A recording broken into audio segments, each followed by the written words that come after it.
Ikona Svetog Nektarija koju je Valjevska crkva dobila na poklon prilikom posete Egini, vernici će moći da se poklone od subote 20. oktobra u 18 sati u crkvi Pokrova Presvete Bogorodice. U mjestu Kamarizi, gdje se nalazi poklonički hram koji je podigao Nektarije Vitalis, starac 83 godine, koji je doživio iseljenje u Svetog Nektarija Egijskog ili bolovao od bolesti raka pluća, i u crkvi pokloničkoj, dok je on nama govorio o čudesnom iseljenju koje je doživio u Svetog Nektarija Egijskog čudotvorca, i posle svega toga on nam je izneo jednu veliku ikonu Svetog Nektarija Egijskog čudotvorca, podigao je i poklonio nam. Rekao je: nosite je u Srbiju, u Valjevo, neka Sveti Nektarije Egijski čudotvorac leči sve bolesne. Sa sebe je skinuo ovaj plavi epitrahilj sa likom Svetog Nektarija Egijskog, poklonio ga meni i rekao: nosite, čitajte ljudima molitve.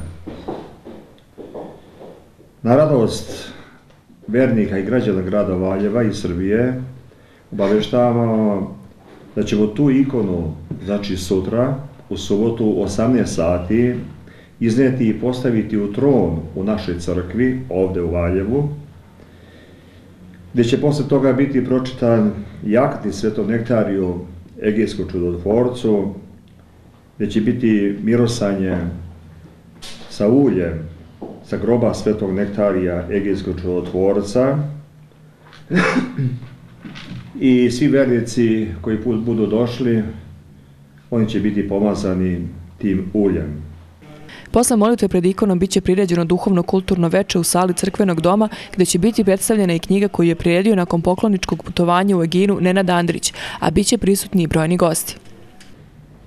Ja sam slučajno, eto, ako možemo reći ljudskom razumu slučajno, znači Božjim promislom, jer sve se dešava po Božjem promislu, došao u manastir Ćelije i video sam taj prizor kako jedan invalid u invalidskim kolicima moli se za ozdravljenje. Pomogao sam mu sa njegovim kumom da se prekrsti, jer nije mogao ni ruku da podigne, i odmucao je molitvu.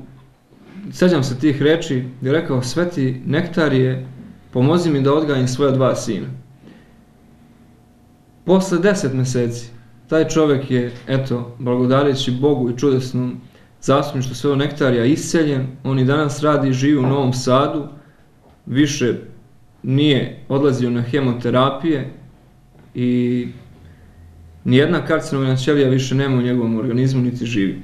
To je jedan bio od povoda da priredim ovu knjižicu Svetom Nektariju uz svesrdnu pomoć manastira Ćelija, i pogotovo susreti sa starcem Nektarijem, koji je i darivao ocu Draganu i Valjevskoj crkvi epitrahilj i ikonu, su urodili plodom da ta ideja o objavljivanju života i dela Svetog Nektarija i njegovih čuda, eto, znači dođe i u javnost. Također otac Petar Radulović, arhimandrit, govorit će o životu i delu Svetog Nektarija. Zatim potpredsednik Košarkaškog saveza Srbije Dejan Tomašević, koji je, boraveći u Grčkoj, i sam bio svedok mnogih isceljenja Svetog Nektarija.